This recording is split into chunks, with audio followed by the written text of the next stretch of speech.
बॉलीवुड पर आयकर विभाग की नजर। अब तापसी और अनुराग पर गिरी गाज। दोनों से हो चुकी पूछताछ। पहले भी कई सितारों के घर पड़ी रेड। हमेशा कहा जाता है कि टैक्स चोरी एक गंभीर आरोप है और जो लोग टैक्स की चोरी करते हैं उनके खिलाफ सख्त कार्रवाई भी की जाती है, फिर चाहे बात आम आदमी की हो या फिर किसी बड़े चेहरे की। जो भी कोई टैक्स चोरी करता है तो उसके खिलाफ सरकार सख्त कदम जरूर उठाती है।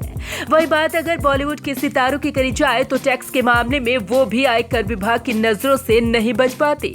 बुधवार को इंडस्ट्री की टॉप एक्ट्रेस तापसी पन्नू और डायरेक्टर अनुराग कश्यप के घर आयकर विभाग ने रेड मारी। रिपोर्ट के मुताबिक ये छापेमारी फैंटम फिल्म की टैक्स चोरी के सिलसिले में की गई। तापसी और अनुराग पहले ऐसे बॉलीवुड सेलिब्रिटी नहीं हैं जिनके घर छापा मारा गया हो। इससे पहले भी इस सूची में कई नाम जुड़ चुके हैं।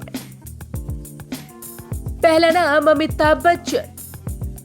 जब भी बात बॉलीवुड की चलती है तो सबसे पहला नाम अमिताभ बच्चन का ही आता है। शायद इनका भी टैक्स के पंगों से पुराना नाता है। 2009 में अमिताभ बच्चन अपने पॉपुलर शो कौन बनेगा करोड़पति से हुई कमाई के मामले में इनकम टैक्स डिपार्टमेंट की नाराजगी झेल चुके हैं। इससे पहले 1990 में अमिताभ और उनके भाई अजिताभ वित्तीय अनियमितताओं के मामले में फंस चुके हैं। दूसरा नाम प्रियंका चोपड़ा। बॉलीवुड के बाद हॉलीवुड में नाम कमाने वाली अदाकारा प्रियंका चोपड़ा का नाम भी इस सूची से नहीं बच पाया। दरअसल 2011 में प्रियंका इनकम टैक्स डिपार्टमेंट का सामना कर चुकी है। रिपोर्ट्स के अनुसार इस रेड में आईटी टीम को उनके घर से करीब 7.5 करोड़ रुपए की बेनामी संपत्ति भी मिली थी। ये रेड इसलिए भी चर्चा में रही क्योंकि 2011 में सुबह सुबह जब इनकम टैक्स की टीम प्रियंका के घर पहुंची तो दरवाजा शाहिद कपूर ने खोला था। तीसरा नाम सलमान खान। अक्सर विवादों में घिरे रहने वाले सलमान खान को भी इनकम टैक्स की छापेमारी का सामना करना पड़ा था। ये बात है साल 2000 की, जब आयकर विभाग के अधिकारियों ने सलमान के पनबिल वाले फॉर्म पर छापा मारा था। सलमान के अलावा इस मामले में उनके भाई अरबाज खान से भी काफी कड़ी पूछताछ की गई। इस दौरान सलमान पर भी आय से अधिक संपत्ति रखने का आरोप लगाया गया था। अगला नाम कैटरीना कैफ। बॉलीवुड में नाम कमाकर सबके दिलों पर राज करने वाली कैटरीना कैफ भी आयकर विभाग की नजर से नहीं बच पाई। साल 2011 में कैटरीना कैफ के घर आयकर विभाग का छापा पड़ा था।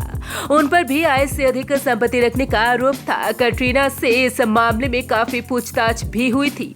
हालांकि इस पूरी प्रक्रिया के दौरान उनके मुंबई अपार्टमेंट को सील नहीं किया गया था। एक रिपोर्ट के मुताबिक उन्होंने इनकम टैक्स रिटर्न फाइल करते समय गलत जानकारी दी थी और वास्तविक इनकम के बारे में भी पूरी जानकारी नहीं दी थी।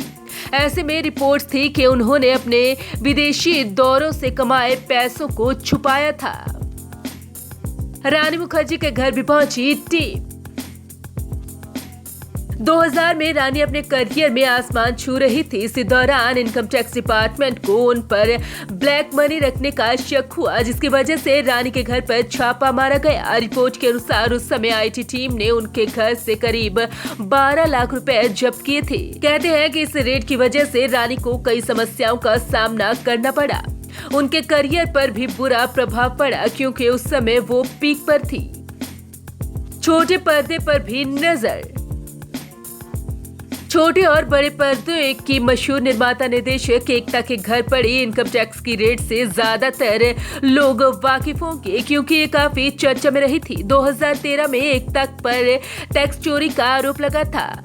रिपोर्ट्स के अनुसार इस रेड के लिए 100 इनकम टैक्स ऑफिसर्स को काम पर लगाया गया था, जिन्होंने एकता के घर, बालाजी टेलीफिल्म्स के ऑफिस और स्टूडियो समेत एकता के 8 ठिकानों पर छापा मारा था। Bureau report, Punjab Kesari group.